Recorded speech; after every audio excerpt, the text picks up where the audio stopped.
So I have a lot to live up to if I'm amusing. Welcome and thanks for the invitation to be here. My Scotch colleagues will recognize my little dog Pete. I gave a Skype a few years ago to an address here in Scotland, and he unexpectedly turned up, so I wanted to be sure to include him today since I'm in Scotland. And if anyone wants to get a hold of me by email or get a copy of my talk, my email is right here and I'm very easy to find. So I come into this from very different perspectives, and I'm going to talk about those in a second. Today I've got a great challenge, which is to talk about where we've come from and where we're going. And in thinking about this, I thought it might be the easiest to talk about three different lines of research, all of which started in the 1970s and continue today. And also to talk about some of the changes in our knowledge and some of the gaps, as well as some of the things that we do know. And then I'll try to wrap the whole thing up very quickly and talk about some issues of naming. So I come into this with a perspective of being a clinician, a researcher, an advocate, a teacher, if anyone is interested. You can go online at iTunes University and type autism in Yale, and 15 lectures from an undergraduate course at Yale that I've taught for 30 years will come up. I'm also a journal editor, and I'll talk a bit about that. I have some conflicts. I have royalties from books.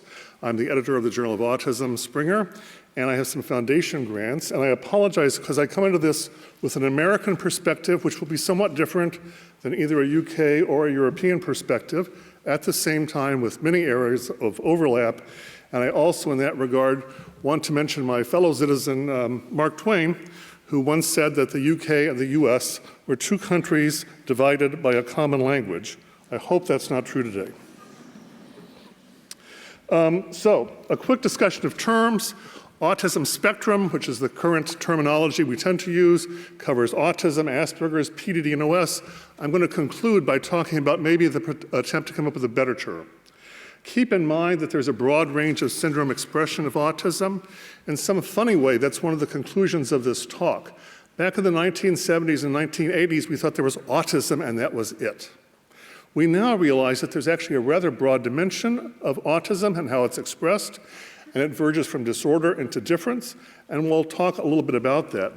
When I talk about the normative population, I'm talking about the neurotypicals, some hypothetical typical person that one will never ever meet in reality. So really, the interest in autism started in the 1800s. We have case reports, there's some in the States from I think the 1880s, that probably are reports of children with autism. There are reports from Europe. Probably, indeed, Itard's description of Victor the wild boy may have been a child with autism. The major landmarks, of course, were Leo Kanner in 1943, who talked about what he called early infantile autism, and a year later, Hans Asperger, and both of them you see here, who talked about autistic personality disorder in a group of boys. The thing both these terms had in common was the autism, the trouble with social interaction and understanding intuitively social things, and we'll come back and talk about that quite a bit. Official recognition for autism came in 1980 in the United States, and this led to a tremendous explosion of research. The last time I checked, it would take every day, if you were to read every single peer-reviewed scientific paper on autism, these days you're reading about 6.5 papers a day to keep up with the field. So that says actually rather a bit. There are many different interesting changing perspectives on autism. We're going to talk a lot about social information processing, but at the moment, I think one of the interesting things that seems to be an emerging theme is that work on the brain and genetic mechanisms is starting to come together. This will be a very interesting line for the next 10 years. As I mentioned, our early impression was that autism was rather rare and quite distinctive. We now know that that's actually not true at all. It's rather common. There was an early assumption of an association with schizophrenia, which turned out to be more or less totally unfounded. And there was an early and very unfortunate impression that parents of children with autism were likely to be more educated, and this led to the notion that perhaps parents caused autism, traumatizing a whole generation of parents. Work in the 1970s began to suggest autism was a brain-based disorder. Children with autism had higher rates of epilepsy. It was also strongly genetic. Identical twins had higher rates of autism than fraternal twins. And it also became apparent that structured treatment programs were much more effective than unstructured psychotherapy. After 1980, there's been a real explosion of interest. And this includes public interest, as you've already heard this morning. Many more people now know when you say the word autism what you're talking about. In the US, there were two relatively important landmarks in early 2000. One was a book from the National Research Council in the United States called Educating Young Children with Autism that said that starting early with intervention made a difference. And it made a number of recommendations for how that intervention should be done. Also, the first practice guidelines began to appear in the US, talking about screening, talking about the care of children with autism for physicians. This was a real landmark. There was an attempt to make these evidence-based, and we'll talk more about that. The idea of using treatments that are shown to work is an important and recurring theme. We've also had much more parent advocacy around the world, which is very, very important. We've had more foundations supporting awareness. We have much more interest on the part of the public. As you've heard this morning here in Scotland, there have been tremendous advances. There still is much to be done, of course. And we'll talk some about these gaps of knowledge. One I would underscore in boldface type is older adults. We know almost nothing about aging and autism, unfortunately. We've had more effective advocacy in the last 10 years. We have an increasing body of work on evidence-based intervention, and we have more integration of research work into practice. We now have a number of practice guidelines here in Europe, and I think actually headquartered here, certainly in Scotland, if not the UK, the NICE guidelines. There are practice parameters that came out just last year from the American Academy of Child and Adolescent Psychiatry. There's also been much more emphasis on screening and early diagnosis and detection of autism. And again, that sometimes has come at the price, at least in the US, of work with older children, adolescents, and especially adults. Research has increased in terms of sheer volume of papers, as well as sophistication. I think we now have at least 6, if not more, journals specifically devoted to autism. I want to do a very quick overview of some of the research findings that I think are important. Obviously, this is very idiosyncratic to me. Other people would pick different things. We've also have a number of different theoretical positions that have been proposed to account for autism. These are things with the alphabet soup of Tom, theory of mind, executive functioning, central coherence. These are all very interesting. They've stimulated research. They all have their limitations. There's a very interesting book that's about to come out from Jessica Kingsley by, I think it's Nicholas, I'm going to say Cowan, C-O-W-N, but it's on theories of autism, which I would recommend because he does a good job of looking at these theories, their various uses and limitations. This slide just shows you the growth of papers published every year, peer-reviewed scientific papers in autism. Last year, there were, I think, close to 2,800 papers. And there's several years time lag before you can really be sure. But there's just been a tremendous growth in scientific peer-reviewed studies. We know a lot more about brain mechanisms in autism. At first, as I mentioned, we realized that children with autism had higher risks of developing epilepsy. We now know that autism is strongly brain-based. We know there are early changes in brain volume and morphology.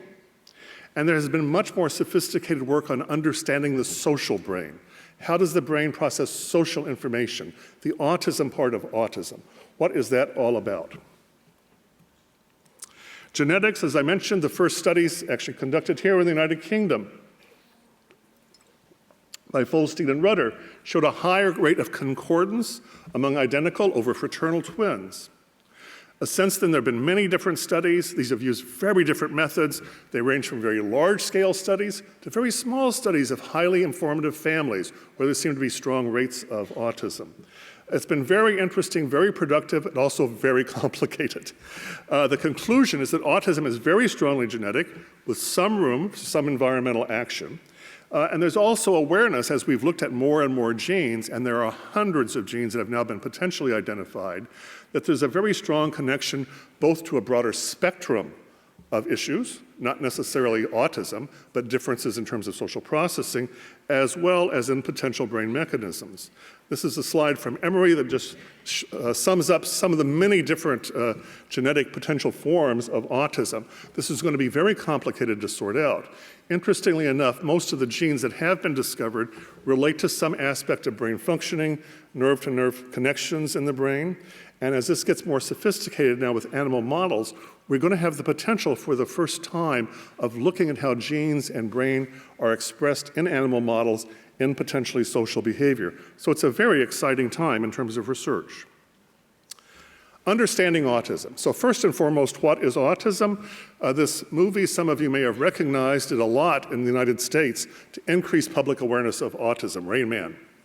And Dustin Hoffman does a very good job of portraying a person with autism, especially for that time and place in the US. Autism, first and foremost, is a problem associated with having difficulty processing social interaction. And again, it's a very interesting set of problems, but the problems are related to learning and perhaps an over-focusing on the non-social world. As we heard in terms of the autism-friendly environment, things that most of us who are more neurotypical would screen out very much are at the forefront of the perception and experience of the person with autism. And I want to say a little bit about that. We think that most babies, certainly neurotypically developing babies, come into the world with a social frame. That is, they are set up, they are wired to play the social game. They want to look, listen, and understand their parents. The face of the parent is the most important thing to the neurotypical baby in the entire world. This starts from birth and probably even before birth as babies listen in utero. We think that if you get very good at playing the social game from very early on, many things fall out from that. You get interested in communicating. You get interested in understanding people's feelings, a whole package of things. You get very good at fast information processing and putting all kinds of information together. Gestures, tone of voice, words, body posture, and you take it all and make sense out of it because you're very good at playing the social game. So by the age of 1 year, even before the child says his or her first word, the neurotypical child is playing the social game exquisitely. They're babbling in their native language, they're babbling with the right sounds, their prosody, the music of their language is perfect for their language. This all happens with no formal instruction. What happens if you don't have that social frame? We think that what happens is lots of differences in terms of what you pay attention to and how you learn. You really go with a different plan in terms of your learning. You're looking at things like contingency. You're looking for connections. You like routine and consistency. You like things to happen in a linear fashion. You don't like to have too much time pressure. So it's, again, a very different style of learning. And we see this expressed, we think, in some basic, interestingly enough, biological processes. And to give you an example, neurotypical folks are very attracted to faces from very early in life. This happens from birth. I'm going to show you in a second a picture of some things that you're going to say, oh, that looks like a face. It pulls your attention because it looks like a face. And then I'm going to show you a very characteristic response on EEG, brainwave, in response to faces. So here are some things that look like faces. None of them are people. And you can see it's a very diverse group of things. It's a house. It's a vegetable, an eggplant. It's a chair. It's a bowling ball. But because it's face-like, it pulls, typically, if you're neurotypical, your attention. And I mentioned EEGs. This is my colleague at the bottom, Jamie McPartland. This has now gotten very easy to do, much easier than it was in the past. And it's very economical, and it's very fast. And so we can use this method much more efficiently than we used to, and you can see Jamie is even working with a little baby. We can do it from very early in life. And the thing that's interesting about this, and I know there's a pointer, but I've lost it. Oh, here it is that if you show people faces, and they've got this funny hat on to look at the EEG, you see a nice thing, which you might not even be able to see up here. If you see the typical people in blue, the neurotypicals, and then the folks with autism, you see there are differences both in terms of the depth of what's called the N170, which is just a technical term for when this happens, in terms of looking at the average of the brain waves, but the depth, but also the length of time in terms of processing, probably speaking to the fact that the information is processed in a different way. It's not to say it's better or worse, it's to say it's different. And if we want to understand that, this is one of a couple of things that actually are very interesting. This is a study that was done some years ago that I was happy to be involved with. My colleague Bob Schultz was the first author. We showed a group of very high-functioning people with autism and Aspergers, pictures of faces, and then pictures of objects. And this was in an FMRI, so it's a functional magnetic resonance imaging, perfectly safe, there's no radiation, but you have to be able to sit there, and the pictures come at you, and you say same or different. You have button same, button different, same or different, same or different, same or different. And we had people with autism, Aspergers, and typical folks, neurotypical folks, about the same cognitive level. And what we were looking at is a part of the brain called the fusiform gyrus, which is right about here under your ear on both sides. Neurotypicals, that fusiform area for faces, more blood goes to it. It's called the fusiform face area in the literature. And you can see in the neurotypicals, if I could get my thingy to work, the blood going as you would expect. Whereas, interestingly enough, not so in the people with autism and Asperger's. Not that they weren't seeing them, but they weren't seeing them in this special place, in this special way. Interestingly enough, and there's some data to show this, if you have a person with Asperger's who has a special interest in toasters, let's say, and you show him a lot of toasters, that fusiform face area does light up. So it's not that it doesn't work, it's what it works for. And it doesn't work so much for faces. And lastly, work from eye tracking, which we got started in way back when. This was an undergraduate research paper, actually, at Yale that set this whole thing off. For those of you who do eye tracking, watch out for undergraduates. The first paper, we had very nice and clear data when we showed people clips from Who's Afraid of Virginia Woolf. The neurotypicals look back and forth at the top half of the face, which is where about 90% of the social affective information is. And the people, high-functioning people with autism and Asperger's, tended to look at the mouth, which of course is where good information is. It's verbal, but they're missing out on all that social emotional. And again, speaks to very different issues in terms of brain processing of social information. This has gotten to be a very interesting and very complicated body of work now, also sort of typical for the field. As people change methods just a little bit, things also change in terms of results. And can I get this to move? Please don't freeze up on me. There we go. So caveats. All these things, it's interestingly enough, you have to be very careful. People are always trying to tweak things. They change the method, they change the technique, they change the sample, they get different results, and we're never quite sure. So one of the problems is we want to be sure that things replicate, and to do that, we have to be very scrupulous. And we have to look very carefully across studies to understand what's the same and what's different. Let me say a word about interventions. Good, I'm doing okay in terms of time. So, the early intervention models, psychotherapy, psychodynamic. Tell me about your mother. This did not very much good with nonverbal children. And this had the unfortunate tendency to blame parents. This, of course, began to change. Parents also began to start their own schools. I think it was the same here in the United Kingdom as in the US, where parents, they couldn't put their child in school. The schools wouldn't take them. They would start their own schools. And they would use methods that had been coming from psychology to educate the child, and they were structured teaching methods. In the United States, we had a very major change. In 1975, Congress passed Public Law 94-142, which said that any school that took 1 cent of federal money had to educate every single child that walked through the door. Before that time, we think probably only 1 in 5 children with classical autism were getting service. After that time, they all were. And so this was the start of a big and major change. We now know that having planned an intensive and appropriate intervention is important, and it helps people cope with their social learning problems. Let me take a little bit of a side to talk about evidence-based interventions. You've heard about this. It's very important. We know that this was based on the first practice guidelines. We're looking at evidence-based treatments. And we now know, of course, given the range of autism and the nature of autism, we need to be prepared to look at multiple treatments. I have to say that and I'm the author of a book on evidence-based treatments, and I've authored practice guidelines for that matter, there are some limitations in terms of samples that are studied that are highly selective, and there are some treatments that are used very commonly that have never, ever been shown to work in a randomized controlled trial. I will give you a quick example. This has never been shown to work in a randomized controlled trial. However, if you have to jump out of an airplane, I would strongly advise you to go with the parachute. But when you think about it, of course, nobody's ever going to do a randomized controlled trial with this. It's funny, but it also makes a very serious point, which is you have to be very careful understanding how evidence-based treatments work.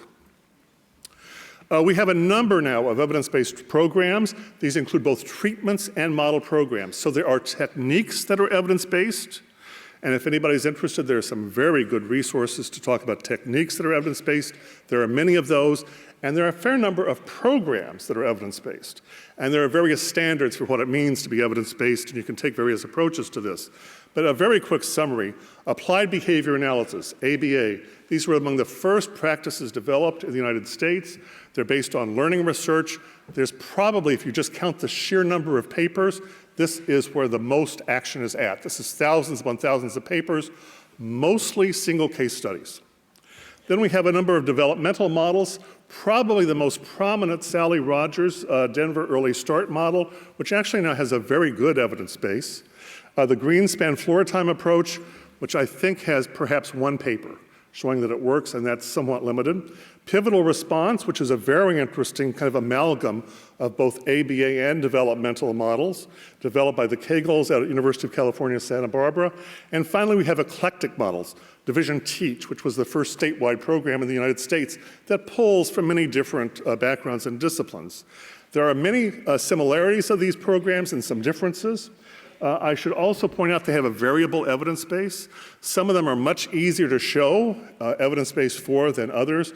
The eclectic models in particular, you can show the techniques using those in those models are evidence-based. Showing the whole program as such, that's a rather more complicated undertaking. Oh, sorry, and the last thing I need to mention, matching children to treatments and vice versa. A common problem in the US, and I wouldn't be surprised if here as well, you will have a school that will have a nice program, a TEACH program, let's say. You have a child who needs ABA. That's a problem. There's the square peg in the round hole. We need to match children to treatments, not we need to make the children fit to what's available.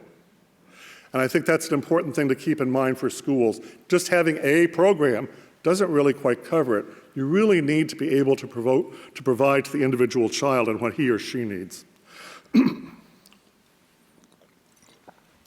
I've got to say there have been some real advances, especially in terms of psychopharmacology. This is where probably most of the great research is done with adults because it's an easier population to research. And there's some now very interesting stuff going on looking at using pharmacological approaches to target social difficulties in autism. The other thing that I would say it's been very interesting over the last year or two, a number of centers now, Sally Rogers model at Sally's Place at Denver, but also some work with a colleague of mine, Pam Ventola at Yale, we've been able to show brain changes in response to treatment. Sally with EEG changes in response to her Denver Early Start model, and Pam with using pivotal response for 12 weeks can show changes both in EEG and in FMRI, brain processing of biological motion. This is very interesting and exciting work. People are also doing this with other things like social skills. It's going to create a whole new area in terms of thinking about, can we identify early on children who are and aren't responding? And then we'll have to think about what that means in terms of how we adjust treatments. But it's very interesting. Curriculum and technology, we've had low tech and high tech. And this is good because low tech is easy to use. Low tech can use things like peers in school. We have very good programs in the US for preschoolers. Typical preschoolers dealing with a child with autism. There's one that's called Stay, Play, and Talk with Your Buddy. I think it's by Howard Goldstein. And that's the curriculum. That's what you tell the 4-year-old child who's typically developing. You stay with Jimmy, who has autism spectrum. You play with him. You talk with him. That's not too hard. And kids can do it, and it's great, it's low tech. Visual schedules, other kinds of things to help us organize, great. High tech, there's, I think, between 1,500 and 2,000 apps that mention autism in their description. And again, I emphasize when I quote numbers like this, they're approximate, but there are about 2 papers that actually look at the apps. So one of the problems is the field gets way ahead of itself where the evidence is. And again, I'm not saying don't use the apps. There are some great ones, and this is one that I commonly recommend. It's called iPrompts. If you haven't seen it, it's a wonderful app developed by a father of a child with autism. But we need more data to show that these work and who they work for. Improving outcome with earlier diagnosis and intervention, we're doing better. More and more people are going to college. As far as I know right now, the last time I checked, there were 5 students at Yale, which is a very competitive school to go to, 5 undergraduates with autism, which is amazing. It's great. It creates new challenges in terms of supports, and we're just working with that, and I've got a survey I'll show at the very end. If you know of a student in college with autism or Asperger's, we have a survey that's anonymous. We'd be delighted to have them participate in. We also have transitional programs that help children sort of go between high school and college. We now have probably 50 of these in the United States. The trouble is there's no data at all to show whether they work or not or who they work for. We do think that with earlier diagnosis and intervention, children are getting better. Unfortunately, not every child gets better, and we still need to support children that need more intensive help. We also know that we have people who are doing relatively well, who are moving on to have families and marrying, which is, again, fantastic. There's very little research with that population at all. What are the gaps in research? Well, right now, intervention research, particularly for older individuals, we need, as I mentioned, to match the child's treatment to what the child needs.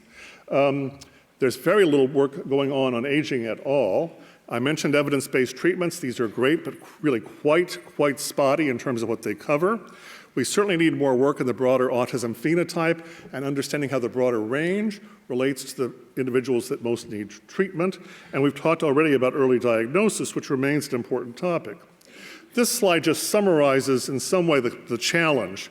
This is looking at papers, and I'm sorry, I stopped at 2008. These are all the papers published, and the black line shows you papers that are on intervention. So you can see there's a big gap between the papers published and the papers on intervention. Intervention studies are some of the hardest to do and get funded, and that's why they're so critically needed. I mentioned the Journal of Autism.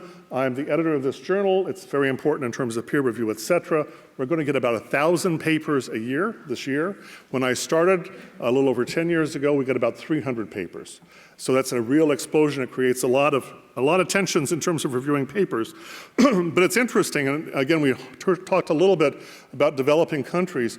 We get papers from all over the world now. I have, I think, 3 papers from Nepal at the moment under active review. And that's great. It speaks to more and more interest around the world in autism. It creates some challenges for us in terms of helping support colleagues in places where technology is more limited, where resources are more limited, and we need as a group to think about how we can do a better job. If you look around the world, the internet, and this slide shows you internet usage around the world over 24 hours, internet is amazing. On the other hand, there are some limitations. If you type autism into Google, the last time I did this, you get 25 million hits. How you're supposed to, as a parent, make sense of that, I really don't know. It's a problem. We talked about how there's a lot of variability in research over age, but again, you can just see the amount of work going on that's available out there. The good news is there's an explosion. The bad news is there's an explosion. If you look at the top 100 websites in autism, 1/3 are either trying to sell you something or convince you that they've got a cure in hand for your child. Those are the sites you should not look at. So that's another problem. We do know there's growing interest in third world countries. This is a problem when you're a health visitor, you have maybe 5 minutes to give the child a vaccine and ask a couple of questions. So this is going to be a real challenge. And in the United States, we have another real challenge, which is all our 50 states are all charged by the same federal law. Nobody has ever looked at how those 50 states are managing to work out this problem. Let me say a word about diagnosis and DSM, and you can see my short version of my take on the problem. DSM has some advantages, and the people that did this were well-meaning. They tried to do a good job working within the constraints they had. The move towards autism spectrum disorder is great. On the other hand, it's very clear now there are about 20 published papers, and there's at least one meta-review of all the papers published, saying that DSM-5 excludes many people who previously would have gotten a diagnosis.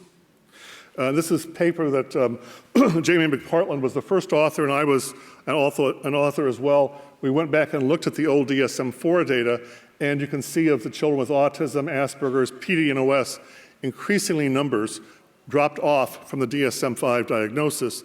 The solution to this was to say, okay, let the ones that already have a label keep the label. This is like running 2 trains on the same track without people knowing the schedule. This was not a happy solution. It really does need to be fixed, and it's having an effect in the US in terms of eligibility for services. In the US, the label autism or autism spectrum is what gets you eligible for services. And speaking of labels, and moving towards the conclusion, moving past the A words, I had an opportunity about 1.5 years, 2 years ago to go talk to a group of Boy Scouts in Wallingford, Connecticut. They had a student who joined the Scouts who had Asperger's, and all he wanted to do was talk about his toaster collection.